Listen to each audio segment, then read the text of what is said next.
The annual state opening of Parliament. The Queen comes to Westminster to lay out her government's programme for the year. The speech is, of course, written by elected politicians, but tradition dictates that those parliamentarians are summoned to the House of Lords to hear their sovereign speak.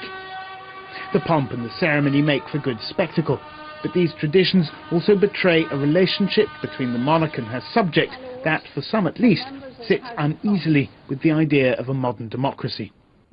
Opinion polls suggest that support for the monarchy hovers around the 70–75% mark and has done for quite some time now.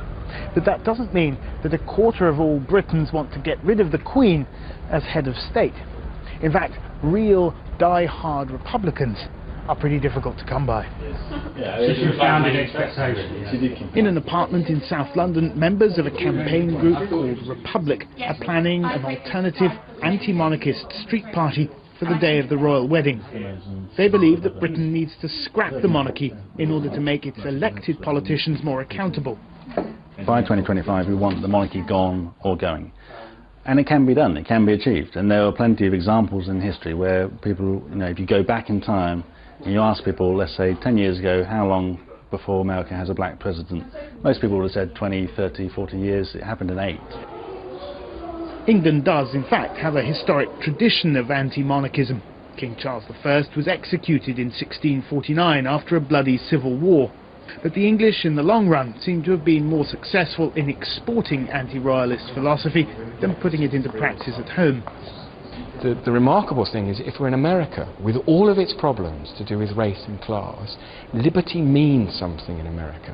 We may debate about whether they have the right to export it around the globe, but liberty is the thing around which their national identity is built.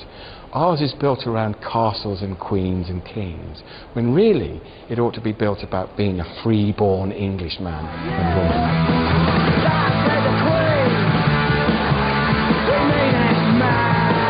3 decades ago, the Queen's Jubilee celebrations were met with heavy irony by the band the Sex Pistols. But the punks of the 70s are today's middle-aged men and women. And the worry for Britain's small band of Republican activists is that their children are probably more interested in celebrity weddings than in constitutional reform, or indeed revolution.